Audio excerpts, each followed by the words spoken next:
They're good to go another 53 to 55, or maybe some of them even 60 laps before they'll have to come in again for fuel. Bill Elliott wants the lead. He's going to get it. Here comes Tony Stewart. He's looking on the inside there, trying to get by Jarrett on the inside, along with Jeff Burton as they go through turns 3 towards turn 4. That's what the graphic can do. A couple of cars hook up together and got a run on BJ, and he's falling back. He has no friends. No friends out there. Mark Martin goes by. Dale Earnhardt Trying to get by, not quite making it yet. Johnny Benson there in that solid white car pushing Earnhardt, trying to get by Jarrett, and just behind him, Jeff Gordon. Boy, that's what happens when you're the dominant car and they get a chance to boot you upstairs. You're not going to find a hole in that bottom lane easily. Boy, he'd be my friend, though. If I was back here, if I was Earnhardt and those guys, I'd get with that 88 and try to hook up and go back towards the front. Well, you know, you'd think that they might do that, but they are. Now, Johnny Benson decided he'd do that. He heard you, buddy. Races this year, but only a total of 8 laps so far. He is on point right now.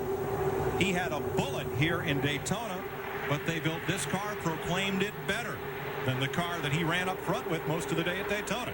That it's getting cooler right now, and they're also adjusting on these cars, so they will get faster as the night goes along. Bill Stevens.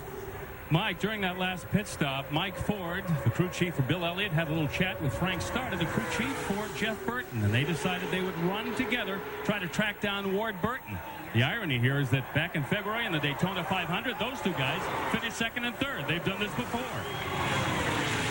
Elliott goes to the lead, drops to the bottom to pick up Burton's 99, leaves Burton's older brother hung out to dry on the high side. Boy, that I could almost call that shot. And now watch Ward and Jeff and all this bunch right now, but Ward is just dropping right straight back. He was leading just a second ago, and he's sitting back in fifth.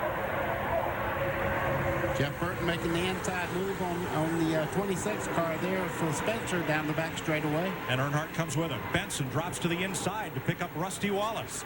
Doing a smart move there. Very smart move by Johnny Benson. Not giving him room to make a run on him. Daytona 500 all over again for Benson, but this time instead of 4, there's still 48 laps to go. Well, I don't have to tell you, their worst nightmares there now. The 3-car of Dale Earnhardt no longer is trying to make up any distance. He's there. As they fight for the lead, Ken Squire. Well, Wallace, too. Remember, he started out here in 12th, got penalized, went all the way to the rear, fought himself up into second, but whoops, there he goes, clotheslined and falling back.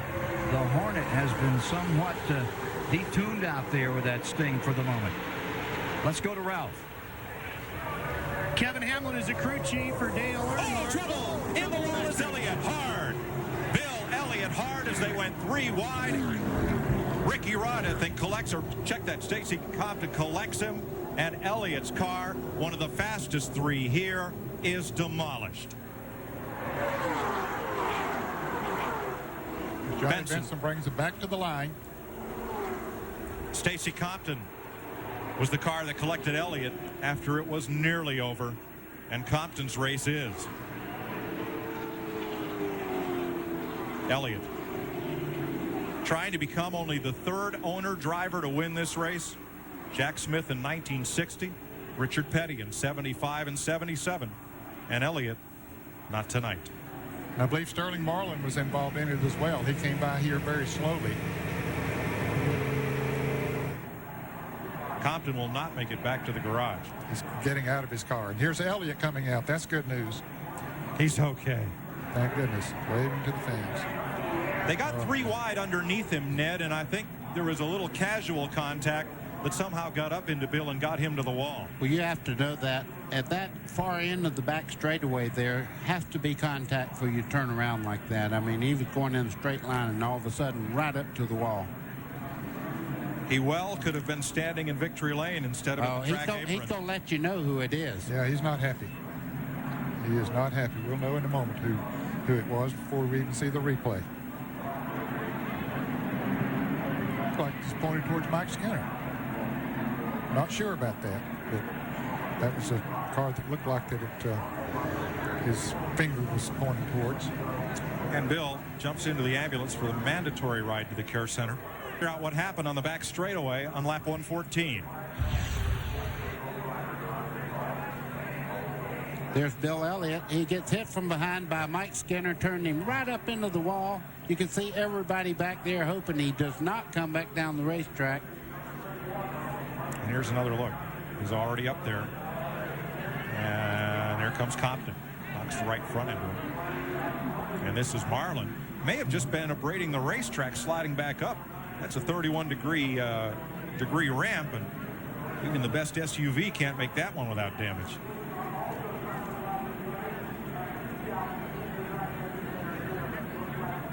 No, he got hit by the 97 car. Chad Little got into him just a little bit. And he got all of the 9 car there. Stacy Compton got all his damage. He went straight up into the wall there. I would have to think he probably cut a tire down from some of the debris off of the other cars that had wrecked through there. I'm wondering if the beginning of this wreck was when Mark Martin jumped 3 wide down to the inside. Could Bill Elliott have lifted and breathed the car, and Skinner got in the back of him? Well, let's see. There's Mark Martin coming on the inside of Ricky Rudd, and well, if Elliott lifted, certainly Skinner would have hit him. But the look on Elliott's face showed that he didn't. Only the two of them know for sure. Yep. Let's watch from Mike Skinner's car.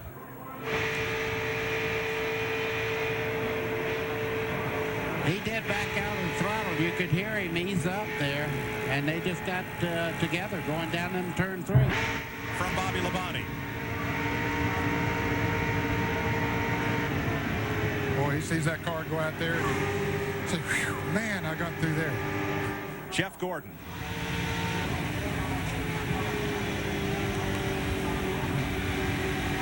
And from Dale Jarrett. He was back in 23rd position. Man, oh man, he's got all 4 tires down below the yellow line there, Ned. Yep, even changed gears and got on out of there. Bill Elliott, looked like you were on a great run tonight, but when you get out of the car, you looked unhappy. What happened? Well, I really don't know. It's just one of them deals that everybody got to racing and there's nowhere to go. I mean, and with the way the cars are right now, you can't pass down the straightaway. You got to handle through the corners. Everybody on fresh tires can run the corner. But then again, after they run a few laps, then the better cars pulled on away. And that's what I was just trying to wait on was, you know, get sorted out, let everybody get going. You know, the lap traffic kind of got me hung out there, let a group come on the inside, and everybody got to racing really hard down the back straightaway, and it's just one of them nights. On the replay, we wondered if maybe you had pulled up on the throttle before the contact.